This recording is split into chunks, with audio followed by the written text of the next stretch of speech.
Do you ever look at an old car magazine and wonder whatever happened to all the cars that were in them? We don't live in some fantasy world where things just snap out of existence. Everything has to go somewhere. Everything has a story. Maybe the car was just state of the art at the time, but it became outdated. And now it's just living in a museum somewhere, collecting dust, and is just there to document history. Maybe it was sold, taken apart, but will one day return to its true potential.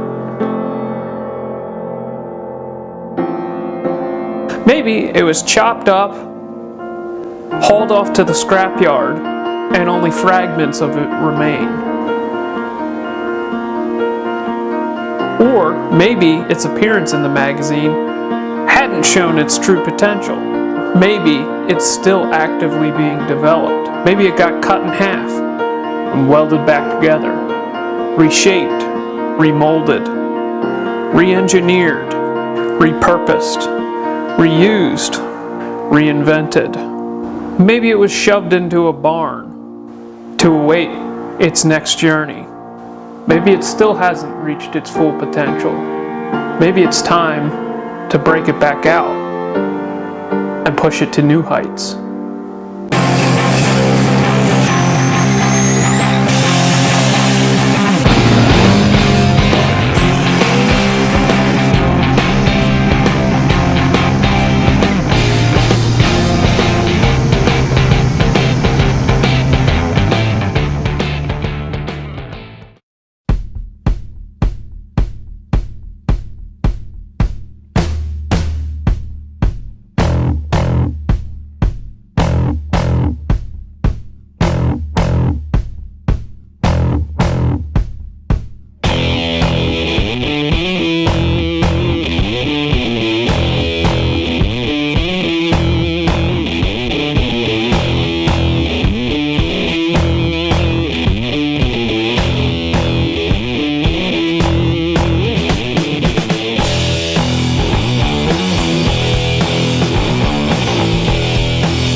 Ladies and gentlemen, it's time to stop fooling around.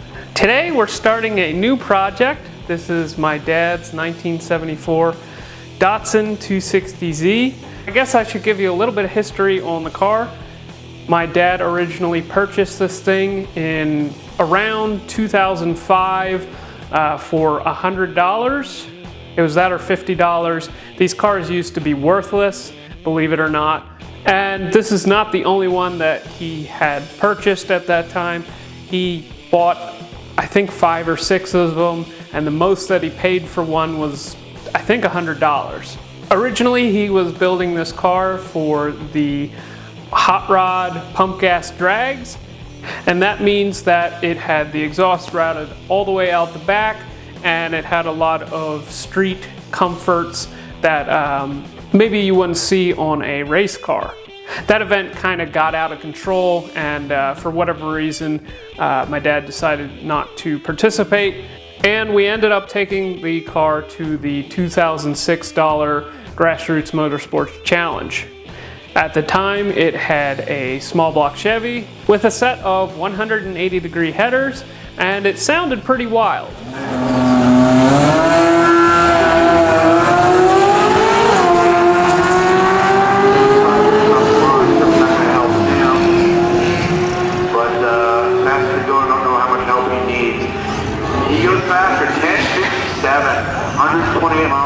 After that, it sat for a few years, and eventually my dad decided that he wanted to start converting the thing into a land speed car.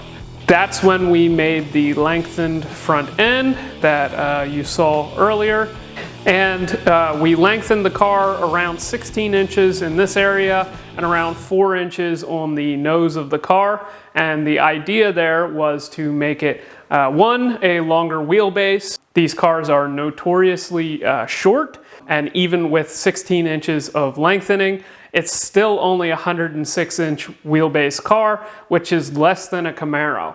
Also, by making the car longer, you make it more aerodynamically stable, and that was the theory. Once we made the parts in steel, we had a friend who helped us make them in fiberglass, but basically he took a week off of work and he came up here and we made a front end and a hood. We went from a front end that probably weighed well over 100 pounds to right around 50.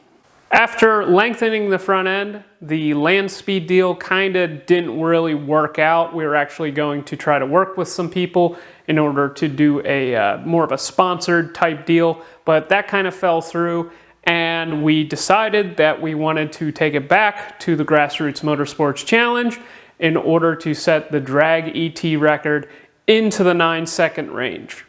To do that, we did our very first Turbo LS combo.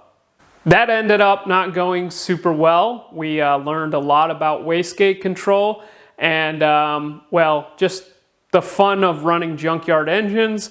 That's where a lot of our knowledge on how to prepare LSs came from. After that, we ended up putting the small block that was originally in the car back into the car, and with some spray, the car got down into the 9s. Andrew Nelson.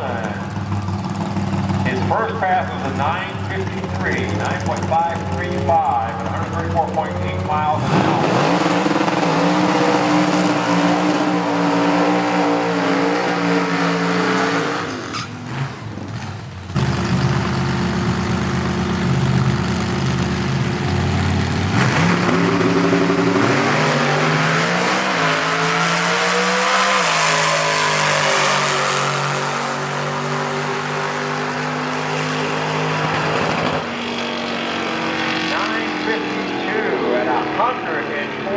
Miles an hour for Andrew Nelson, 9:52.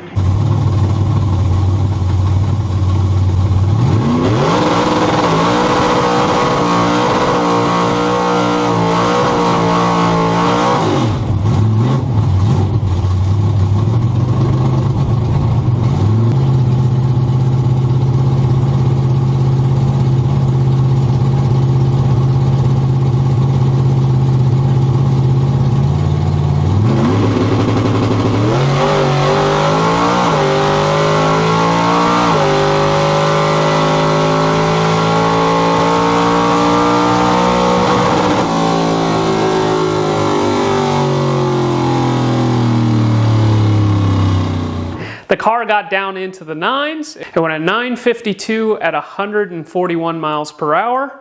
And basically since then, it has been sitting, waiting for its next journey. Many of you know that we have been pushing these Vortec 4200s harder and harder as time has gone on. And we have made over 800 horsepower to the wheels with one of these. One way to make a faster car is to make more horsepower. Another way is to reduce the amount of weight of the vehicle, and another way is to make it more aerodynamic. This car weighs much less than anything that we have put the 6 cylinders in, and it's much more aerodynamic. So if we can make the same amount of horsepower that we have in the past, this should be the fastest one yet. Another thing to note here is there are 2 turbos rather than 1 like we normally run. This isn't really done for any scientific reason.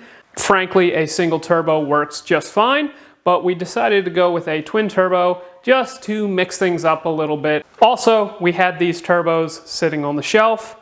These are the same turbos that we ran on the Nova when it made just over 800 horsepower to the wheels. So they should be more than adequate for our 4.2 liter.